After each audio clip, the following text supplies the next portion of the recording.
Referee যখন শেষ বাঁশিতে ফু দিলেন, গ্যালারির গর্জন তখন চারপাশের সব কিছুকে ছাপিয়ে যাচ্ছে। কিন্তু মাঠের মাঝখানে দাঁড়িয়ে থাকা মানুষটার কাছে সময় যেন হুট করেই থমকে গেল।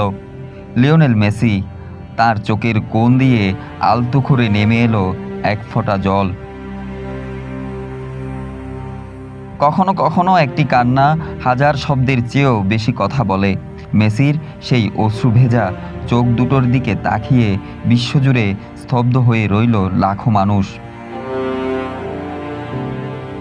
কোনো শব্দ নেই, নেই কোনো দীর্ঘ বক্তব্য, শুধু একজোড়া জলভরা চোখ যেন নীরবেই পুরো বিশ্বকে জানিয়ে দিল ফুটবল ইতিহাসের সবচেয়ে সুন্দর, সবচেয়ে জাদুকরী মহাকাব্যটিরও শেষ পাতাটি আজ উল্টানো হয়ে গেল।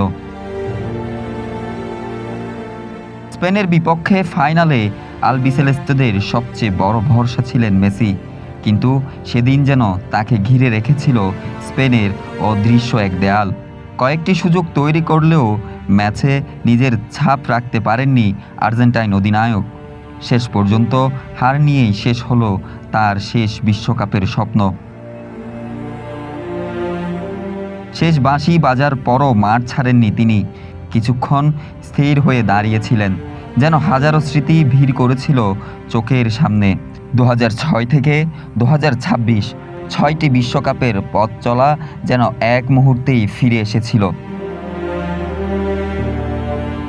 এক সময় মাঠেই বসে পড়লেন মেসি, সতীর্থরা এসে জড়িয়ে ধরলেন। এগিয়ে এলেন লামিন ইয়ামালও, নতুন প্রজন্মের এক তারকা সান্ত্বনা দিলেন বিদায়ের প্রহরে দাঁড়িয়ে থাকা এক কিংবদন্তিকে। মুহূর্তেই পুরো গ্যালারি মেসি মেসি ধ্বনিতে মুখরিত হয়ে উঠল। সেই ভালোবাসার ডাক উপেক্ষা করার সাধ্য কার? বছরের পর বছর যিনি কোটি কোটি মানুষকে আনন্দের জোয়ারে ভাসিয়েছেন, সেই জাদুকরই আজ আর নিজের চোখের জল লুকাতে পারলেন না।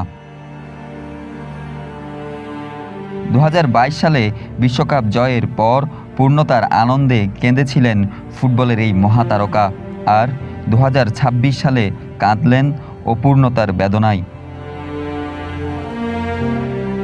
হয়তো এটাই ছিল বিশ্বকাপে মেসির শেষ দৃশ্য, ট্রফি হাতে নয়, অশ্রুসজল চোখে।